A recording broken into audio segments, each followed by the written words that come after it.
Your eyes open to the soft morning light streaming through the tall windows of your London hotel room. It's April 10th, 1912, and today is no ordinary day. Your hands press against the crisp Egyptian cotton sheets one last time before you swing your legs over the side of the bed. The plush carpet feels warm against your bare feet, a stark contrast to what awaits you on the Atlantic Ocean.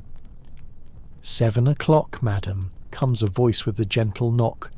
Your lady's maid enters with a tray of tea and toast. We should begin preparations if you're to make the boat train on time. You've been anticipating this day for months, the maiden voyage of the RMS Titanic, the newest, largest and most luxurious ocean liner ever built, and you have a first-class ticket. Is everything packed, you ask, sipping the perfectly brewed Earl Grey. Nearly all, madam. Just your morning things remain, she replies, already laying out your travelling suit, a tailored wool affair in navy blue with a matching hat. Packing for an ocean crossing isn't simple. You need outfits for every possible occasion. Morning walks on the deck, afternoon teas, formal dinners. God forbid you'd be caught wearing the same evening gown twice. Think about it. Your comfortable bed at home has been replaced by 4 steamer trunks full of clothes. 4. And that's not even counting the hat boxes. The clothing requirements for first-class passage are practically a mathematical equation. For women, at least 1 tailor-made suit, 1 pair of thick silk or woolen tights, 4 sets of combination undergarments, several shirtwaists, a sweater, a woolen wrap for trips to the bath, a dressy bodice for dinner, proper shoes and 3 pairs of pyjamas. And men don't get off any easier. They need to pack a black dinner coat, shirts for evening attire, a regular suit, woolen underclothes, handkerchiefs, socks, pyjamas, a bathrobe, slippers, and here's the kicker, a mix of ties and detachable starched shirt collars. I mean, imagine having to pack different shirt collars. That's how you know you're in 1912. Wait till you see what people wear to dinner. Hold up, I'm getting ahead of myself. Breakfast finished. Your maid helps you dress. First the chemise and drawers, then the corset pulled tight but not too tight for travelling, petticoats, and finally the wool travelling suit. Your hair is pinned up meticulously beneath your hat, a touch of powder, a dab of perfume, and you're ready. Downstairs. The hotel staff has arranged for your mountain of luggage to be loaded onto an automobile. You can't help but wonder if you've overpacked, but the thought quickly vanishes. Better to have too much than too little when sailing with the elite of society. The White Star Dock at Southampton, please, you tell the driver. The excitement in the air is palpable as you arrive at Waterloo Station. The special boat train, nicknamed the Titanic Special, awaits to carry passengers directly to the Southampton docks. The platform buzzes with activity. Porters rushing with luggage, families saying tearful goodbyes, journalists scribbling notes. "Did you see the passenger list in the paper?" your friend whispers as you settle into the plush first-class compartment. The airs are sailing and the Guggenheims. You nod knowingly. This maiden voyage has attracted the wealthiest and most prominent figures in society. The prospect of rubbing shoulders with such illustrious company over the coming days sends a little thrill down your spine. Look at everyone checking their pocket watches. You observe. The gentleman across from you has glanced at his timepiece 3 times in the last 5 minutes.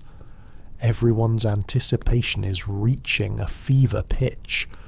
The train journey from London to Southampton takes about an hour and a half, but it feels like days.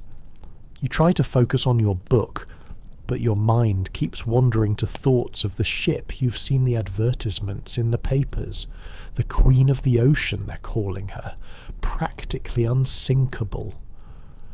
Your friends who travelled on Olympic Titanic's slightly older sister ship have raved about the luxurious stateroom rooms, the state-of-the-art amenities, the sumptuous dining, and Titanic is supposed to be even more magnificent.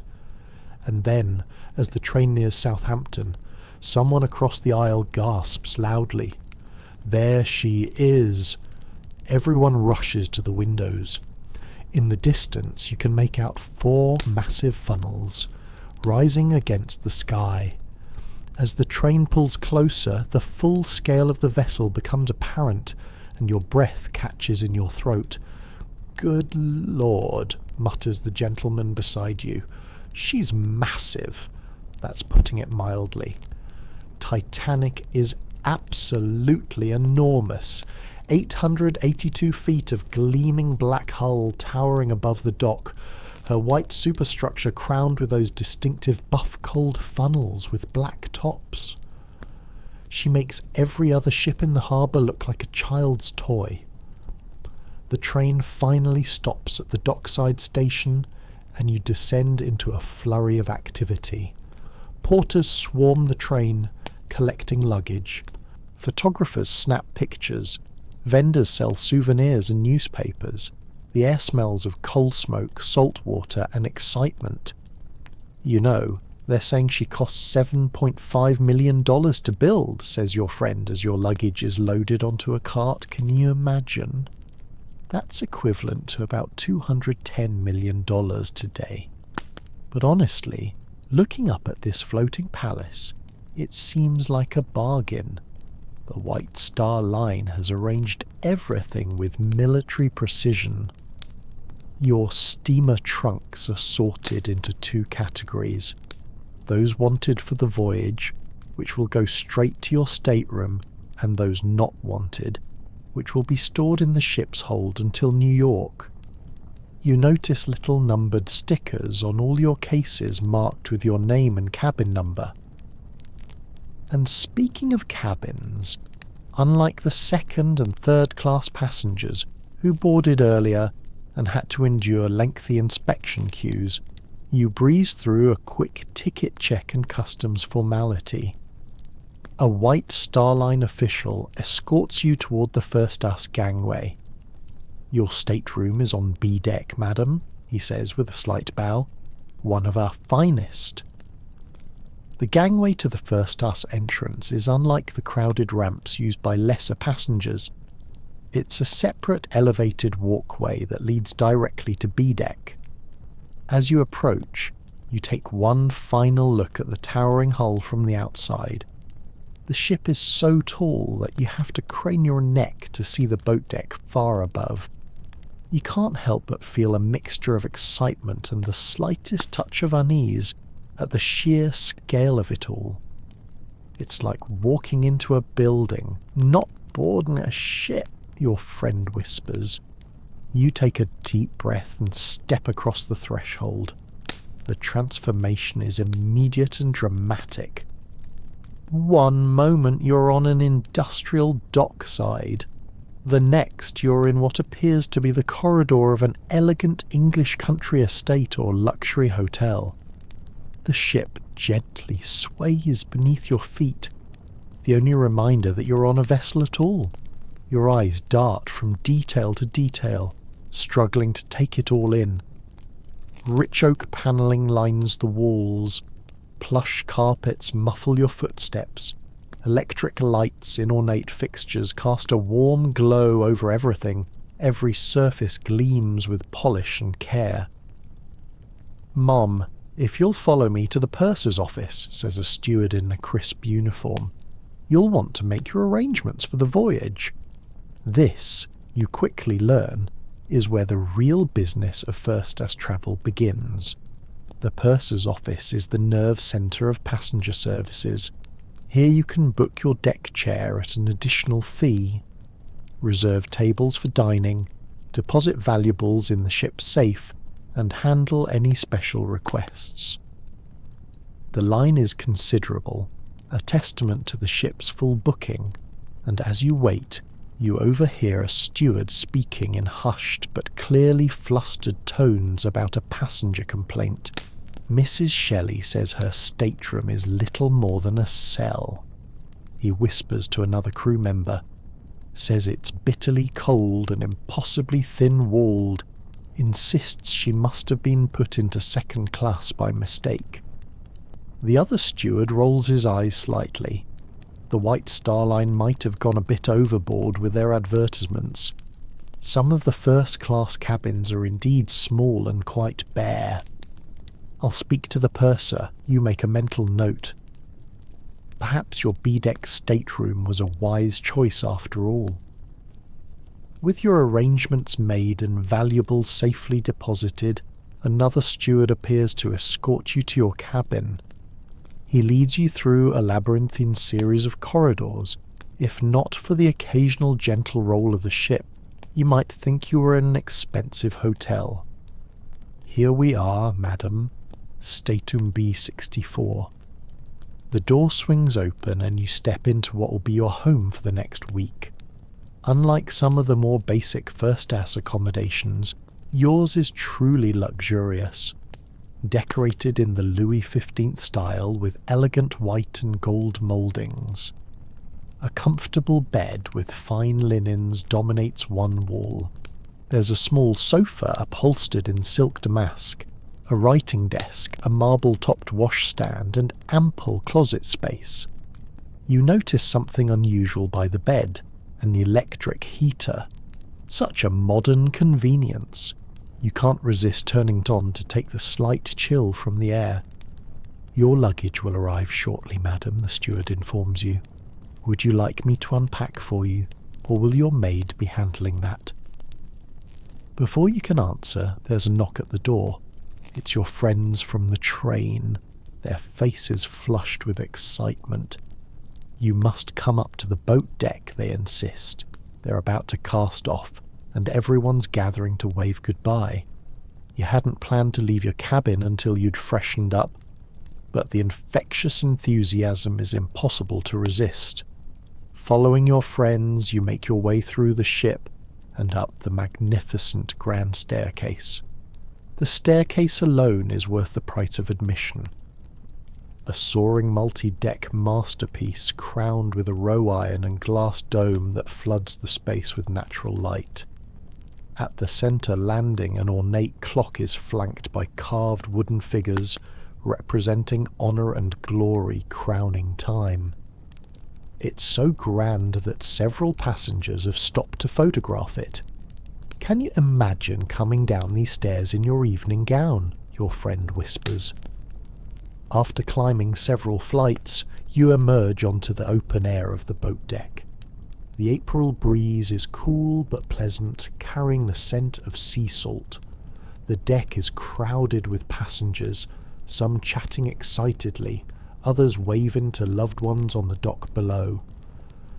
You find a spot at the rail and look down. The distance to the water is dizzying. From this height, the people on the dock look like tiny dolls. All around you, the atmosphere is festive. Children run between the adults' legs while their parents call after them. A woman nearby dabs at tears while simultaneously waving a handkerchief. A group of young men are taking swigs from a hidden flask, toasting the voyage. I heard they delayed the departure.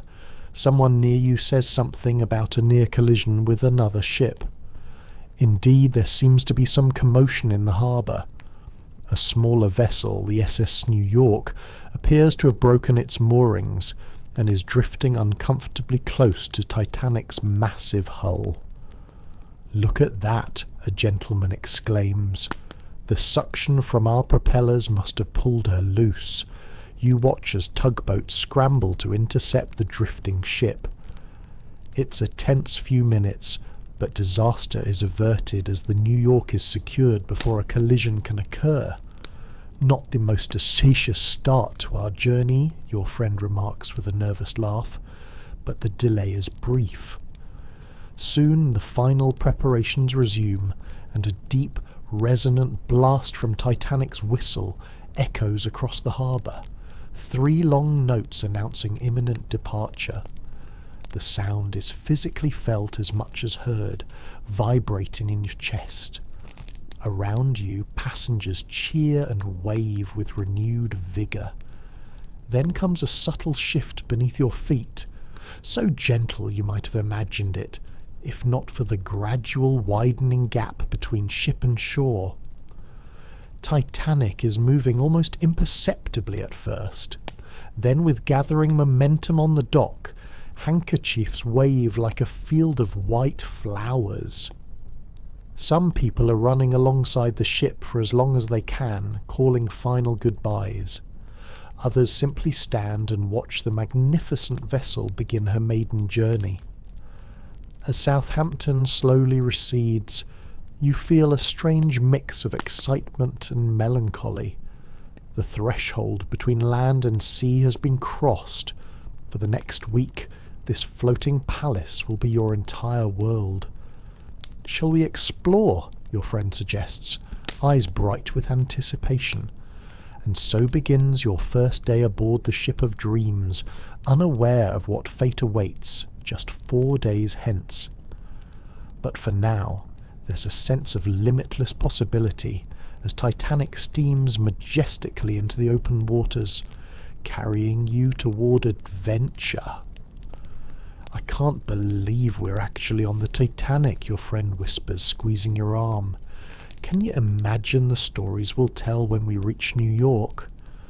Little do you know that the stories of this voyage will indeed be told, but not in the way anyone aboard could possibly imagine. The Titanic steams away from Southampton, and you're struck by how smoothly such an enormous vessel moves through the water. The gentle vibration beneath your feet is the only real indication you're at sea. Well, that and the endless blue stretching out on all sides. Shall we see what other treasures this floating palace has to offer? Your friend suggests, looping her arm through yours. You nod eagerly and begin what will become a proper exploration. Walking away from the railing, you notice how spacious the boat deck feels. Nothing like the cramped steamers you've travelled on before. There's room to stroll, to breathe, to exist without constantly bumping elbows with strangers. An older gentleman tips his hat as he passes. "First crossing?" he asks. "On the Titanic?" "Yes," you reply. "Though I sailed on the Mauretania last summer," he chuckles. "You'll find this quite the upgrade, madam. I was on Olympic last year.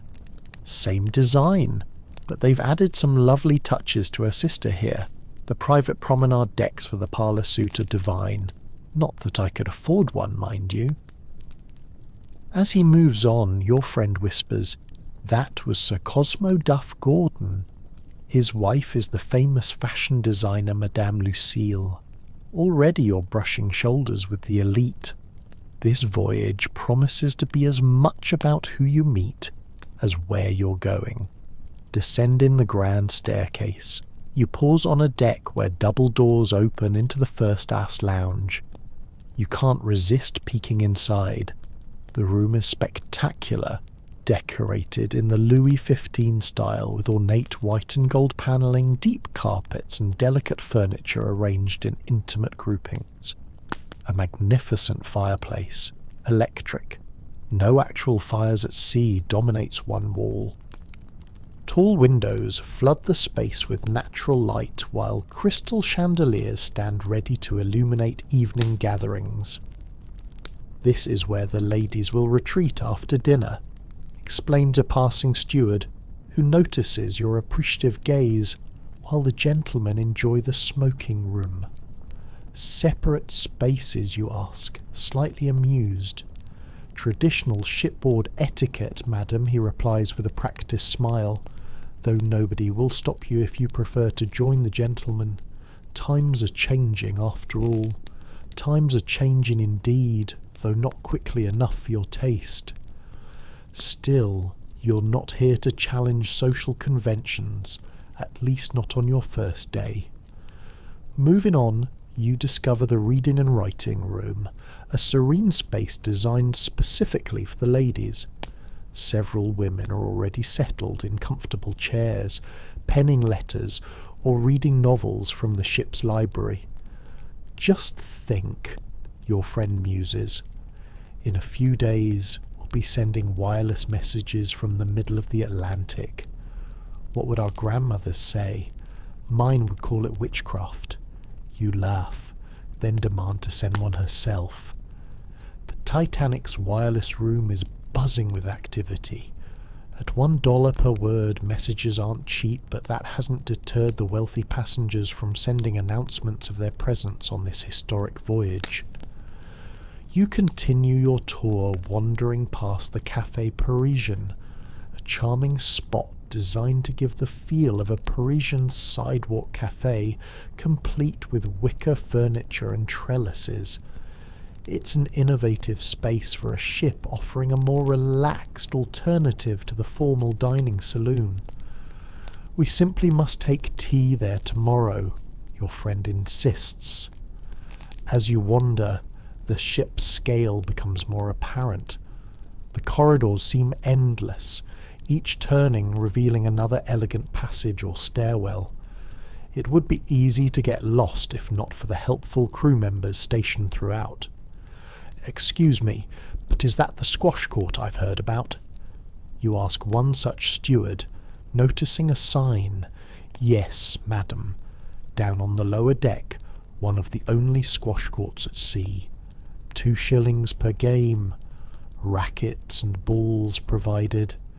The physical instructor will even play as your opponent if needed. You make a mental note to perhaps try it later in the voyage. You've never played squash, but when else would you have the chance to do so in the middle of the ocean? Speaking of unique opportunities, you've heard whispers of the ship's swimming bath, another marvel of modern engineering. An actual swimming pool filled with heated salt water deep within the hull of the ship. Shall we see if we can find it? You suggest. Your exploration takes you deeper into the ship down to F deck where the pool is located. Along the way, you pass the gymnasium which requires its own ticket and peek through the windows. Inside are the most modern exercise machines, rowing devices, stationary bicycles, even electric horses and camels that simulate riding. "Look at that," your friend whispers, pointing at a woman in a divided skirt astride the electric camel. "Mrs. Astor, I believe. The famous Meline Astor, whose husband, John Jacob Astor, is reportedly the richest man aboard, rides the mechanical beast with impressive poise. The gymnasium instructor, a fit young man in white flannels, stands nearby, offering encouragement. "That camel looks ridiculous," a voice says behind you. You turn to see a young woman about your age, her expression amused. "I tried it yesterday on Olympic, felt nothing like actual camel riding. Believe me." "You've ridden real camels?" your friend asks, impressed. "In Egypt last winter. Far dustier affair, I assure you." She extends her hand. "Margaret Brown. Friends call me Maggie." You introduce yourselves, immediately charmed by this forthright woman with her American accent and confident manner. "Are you headed to the swimming bath?" she asks. "I was just going myself. First time at sea. They've managed to keep the water from sloshing out with the ship's movement. Some clever engineering trick."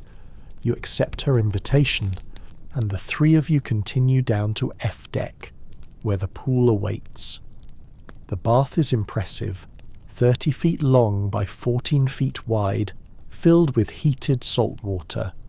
Several gentlemen are already enjoying a swim, while attendants stand by with fluffy towels. Ladies' swimming hours begin at 2. An attendant informs you apologetically, but you're welcome to reserve a time. Next to the swimming bath is another of the ship's innovations, the Turkish baths.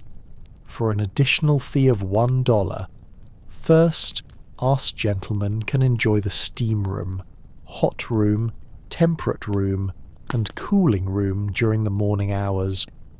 Ladies are permitted between 2 and 5 in the afternoon. Worth every penny, Maggie Brown assures you. The cooling room is straight out of Arabian Nights, all blue tiles and teak furniture. Makes you forget you're on a ship entirely. Your new American friend proves to be a wealth of information, having travelled extensively on various ocean liners.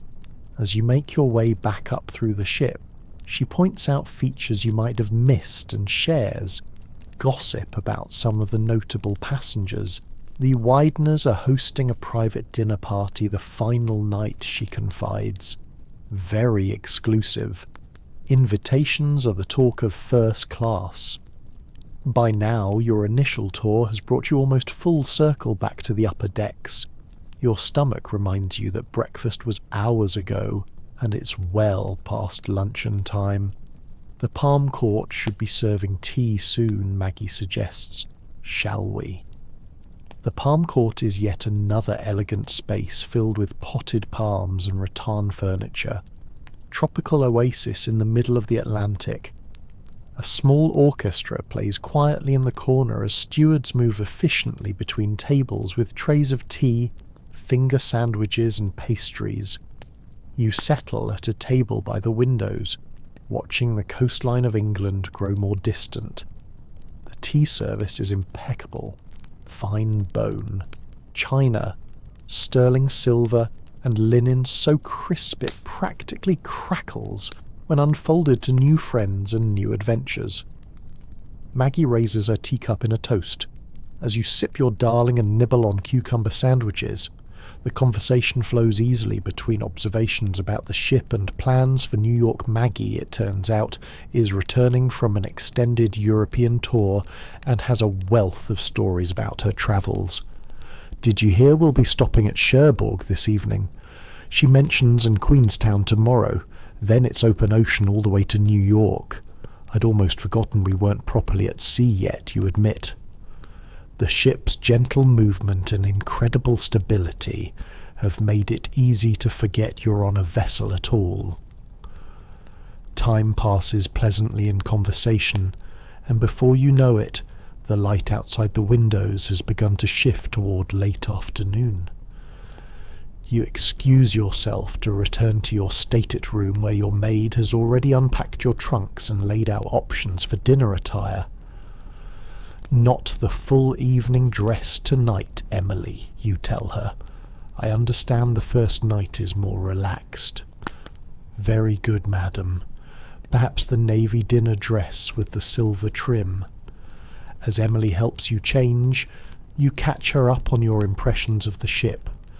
Even the servants' accommodations are a step above other vessels, though naturally not as luxurious as passenger cabins. Emily seems pleased with her berth, shared with only one other lady's maid, rather than the dormitorist-style accommodations on lesser ships. The stewards have been most helpful, she reports, fastening the tiny buttons running down your spine, and the food in the servants' hall is remarkably good. Dressed for dinner, you make your way to the reception room outside the first-class dining saloon on D-deck. This elegant space serves as a gathering point before meals, allowing passengers to mingle and perhaps form dinner parties if they are travelling alone. The reception room buzzes with conversation as passengers compare notes on their staterooms and share first impressions of the ship. Through the wide entrances to the dining saloon, you can see stewards putting final touches on the tables, adjusting crystal, straightening silver, ensuring everything is perfect.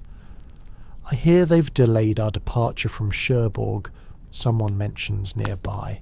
Some issue with the tenders. Indeed, looking out the windows, you can see that the ship has slowed as it approaches the French port. Cherbourg's harbour isn't deep enough to accommodate a vessel of Titanic size, so passengers and mail must be fed out by smaller boats.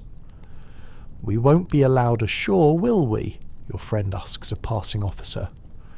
"I'm afraid not, madam," he replies. "Just a brief stop to take on passengers and mail. We should be underway again within 2 hours." A steward sounds a small gong signalling that dinner is served. Unlike the formal announcement you'll experience on subsequent evenings when a bugler will play the roast beef of Old England, this first night is less ceremonial. You enter the first-class dining saloon, and once again Titanic scale takes your breath away.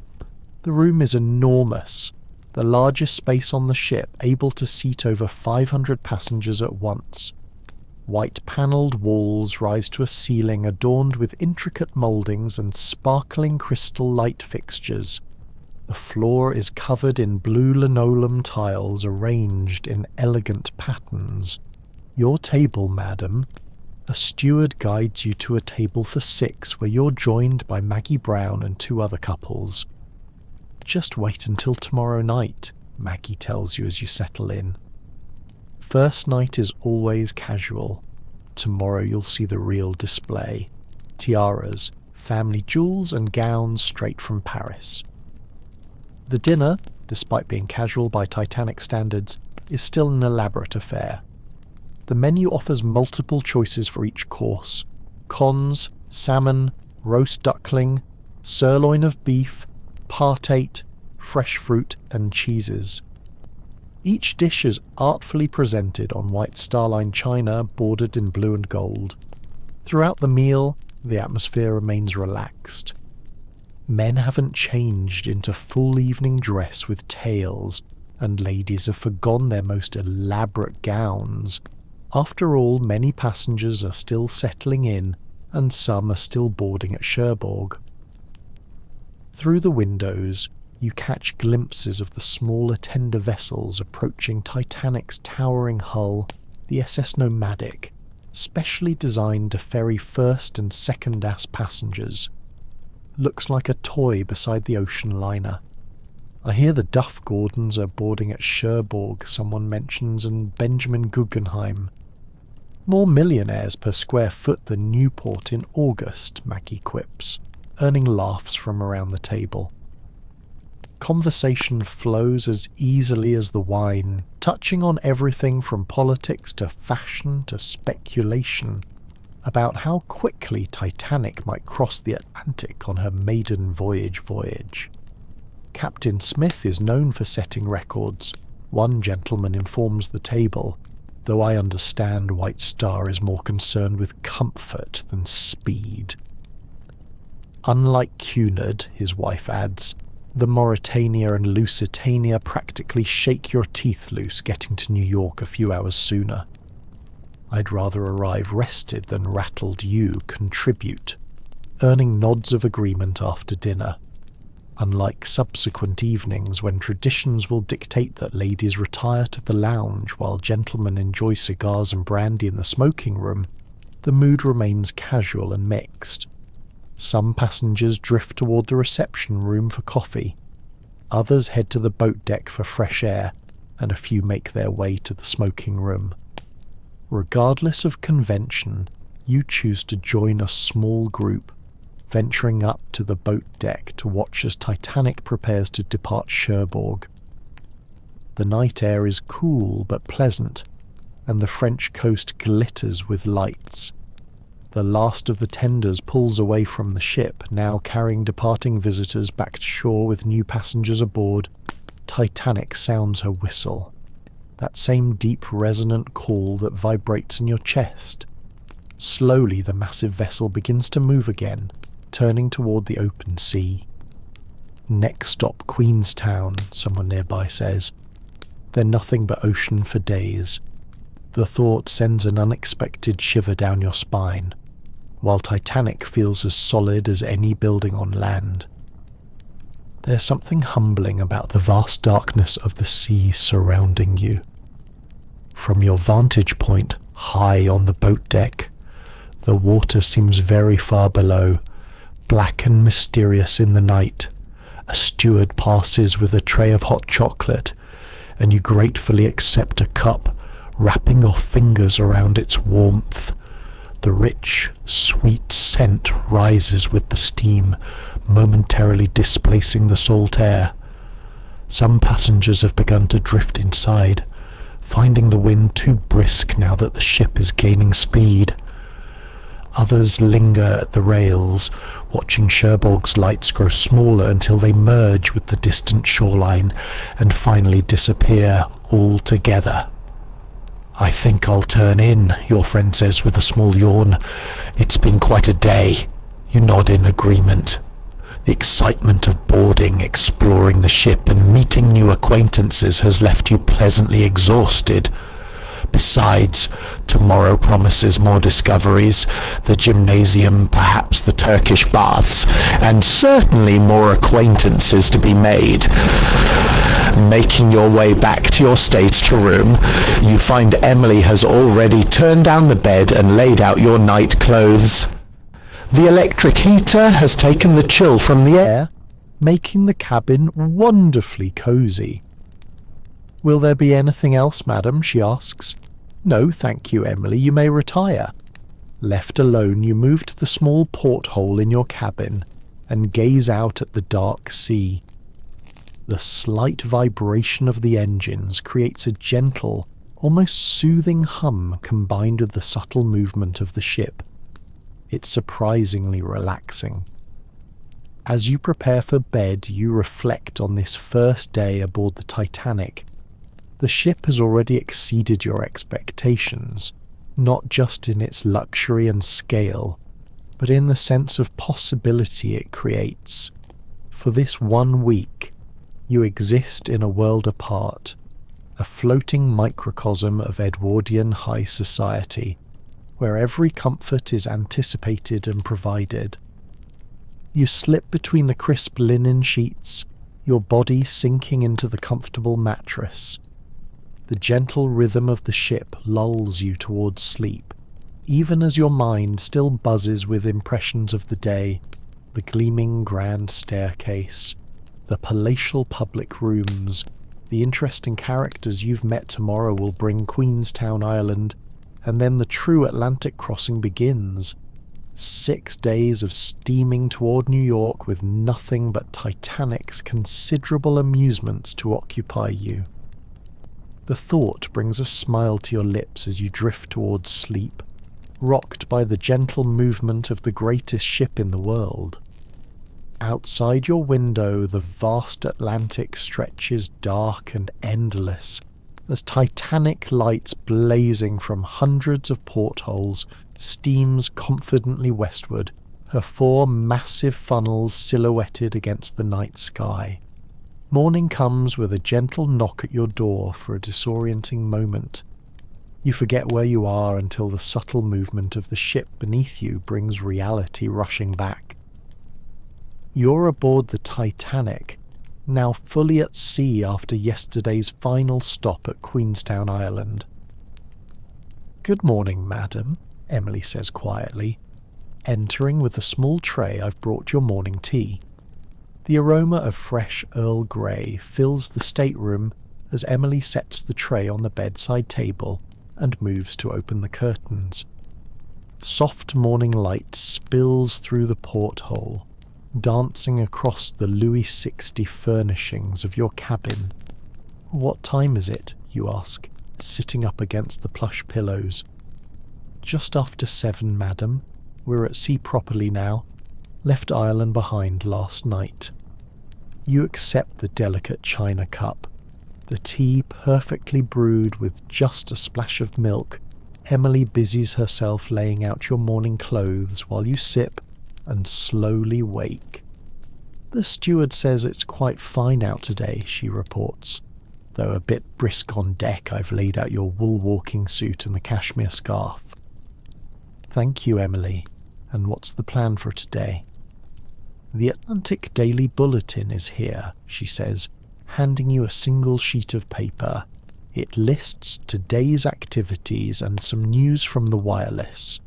The ship's daily newspaper, typed up by the wireless operators overnight, provides an essential link to the shore, even while at sea. Weather reports, stock prices, major news headlines, and even information on the ship's progress. All delivered to your cabin with your morning tea. Technology truly is remarkable. You scan the paper, noting a few items of interest. The ship made good progress overnight. The weather forecast is promising, and there's a concert scheduled in the first-class lounge this afternoon. After finishing your tea, you rise and prepare for the day with Emily's assistance. The morning ritual is familiar. Washing at the marble-topped basin with hot water delivered by a steward, then dressing in layers, starting with your combination undergarments, corset, Lucifer day wear, petticoats, and finally your walking suit. I thought I might try the gymnasium this morning you mention as Emily pins your hair. Very good, madam. Shall I have your swimming costume ready for afterward? I hear the pool is quite marvellous. The thought of a swim in the ship's heated pool is appealing after what will surely be a bracing walk on deck. You nod your agreement as Emily secures your hat with a final pin properly attired. You step out into the corridor. The ship feels alive with morning activity. Stewards hurrying with breakfast trays for those taking meals in their cabins. Passengers emerging for early walks or heading to the dining saloon. You make your way to the first-class smoking room where gentlemen are already gathering to read newspapers and discuss business. While traditionally a male domain, no one prevents you from entering to collect your own copy of the Atlantic Daily Bulletin. Inside, the room is rich with the scent of polished wood, leather, and the first cigars of the day. Designed in the style of an English gentleman's club, the smoking room features mahogany panelling, deep leather chairs, stained glass windows, and card tables where fortunes will likely change hands before the voyage ends. Several men glance up as you enter, a few nodding politely. One, an older gentleman with an impressive white moustache, actually rises from his seat. "Good morning, madam. May I be of assistance?" "I was just collecting a bulletin," you explain, gesturing to the stack on a side table. "Allow me," he says, "retrieving one for you, Colonel Archibald Gracie, at your service." You introduce yourself, and the Colonel insists on pointing out items of interest in the bulletin, particularly the ship's progress overnight 24 knots. "Steady as you please," he says with obvious admiration. White Star may prioritise comfort over speed, but Titanic still making excellent time. Captain Smith knows his business. After thanking the Colonel for his courtesy, you exit with your bulletin and make your way toward the dining saloon. The grand staircase is already busy with passengers descending for breakfast. The great glass dome above flooding the space with morning light. The dining saloon doors stand open, stewards positioned on either side to welcome passengers. Inside, the vast room gleams with morning sunshine streaming through the large windows. Tables are immaculately set with white linens, silver, and the distinctive blue and gold rimmed White Star Line china. "Good morning, madam." The head steward greets you. "Your table from last evening, or would you prefer to join others?" "My usual table, please." He leads you to a table by the windows where, to your delight, Maggie Brown is already seated along with another couple you met last night. "There you are," Maggie calls cheerfully. "I was just telling the bishops about my plans to try the Turkish bath later. Care to join me?" You settle into your chair as a steward unfolds a napkin across your lap, and another appears instantly with coffee. "I was thinking of visiting the gymnasium first," you reply. "Perhaps the baths afterward. Excellent plan." I hear the electric camel is quite the experience. Maggie's eyes twinkle with mischief, though what it has to do with proper exercise I couldn't say. A steward appears at your elbow with breakfast menus, though they're hardly necessary. The first-class breakfast spread is legendary. Everything from simple porridge to elaborate egg dishes, fish, meat, pastries and fruit. "What looks good this morning?" you ask, scanning the extensive options. "The grilled mutton chops are excellent," Mr. Bishop offers, "and they do a very good omelette." You finally decide on oatmeal with cream, followed by smoked salmon and poached eggs. As you place your order, you can't help but marvel at the logistics required to serve such varied and fresh food in the middle of the ocean. "I heard they've got 40,000 eggs in cold storage," Maggie says, seemingly reading your thoughts, "and enough fresh meat to feed an army. The kitchen is something to behold, like a small city down there." "Have you seen it?" Mrs. Bishop asks, surprised. "I make it my business to see everything," Maggie replies with a wink. "Slipped the head chef a little something, and he was happy to show me around 40 chefs and cooks working in organised chaos. Quite the operation. Your breakfast arrives promptly, the oatmeal steaming in a silver-rimmed bowl, the salmon artfully arranged beside perfectly poached eggs. The first bite confirms that the quality matches the presentation. The dining saloon fills gradually as morning progresses, the gentle murmur of conversation and clink of silverware creating a pleasant backdrop. Through the windows you can see the ocean stretching to the horizon, surprisingly calm today, with just a gentle swell that causes the slightest rocking motion. "I heard the heirs finally emerged from their suite," Mrs. Bishop says quietly, leaning in. "Apparently they took all their meals privately yesterday." "Well, they're on their honeymoon," Maggie points out, "and with all the gossip about their age difference, I don't blame them for wanting privacy." The heirs' marriage had indeed been scandalous. John Jacob Astor, 4 at 47, had divorced his first wife to marry 18-year-old Madeline. They'd been travelling in Egypt and Paris, hoping the gossip would die down before returning to New York. "They say his suite has a private promenade deck," Mr. Bishop probably hasn't felt the need to emerge. You finish your breakfast as the conversation flows around you, touching on fellow passengers, upcoming shipboard activities and predictions about the Atlantic weather. "Well, I'm off to the gymnasium," you announce, dabbing your lips with your napkin. "Anyone care to join me?" Maggie agrees enthusiastically, while the bishops decline in favour of a morning constitutional around the boat deck.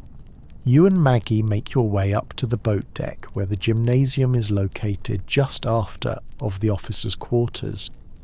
The morning air is bracingly fresh when you step outside, the wind carrying the scent of salt spray. "Now this is proper sea air," Maggie exclaims, taking a deep breath. "Makes you feel alive, doesn't it?" The deck is already busy with early walkers getting their exercise, some power striding with serious expressions, others strolling leisurely while chatting. A few hardy souls have claimed deck chairs despite the cool morning, bundled in blankets while they read or simply gaze at the ocean. The gymnasium door stands open, and inside you find several passengers already using the equipment under the watchful eye of the physical educator, Mr. Macaulay, a fit young man in impeccable white flannels. "Good morning, ladies," he greets you cheerfully. "First time in our gymnasium. You'll need tickets, 1 shilling each. Available at the purser's office." Maggie produces 2 tickets from her handbag with a flourish already handled. "Now show us these famous electric beasts of yours,"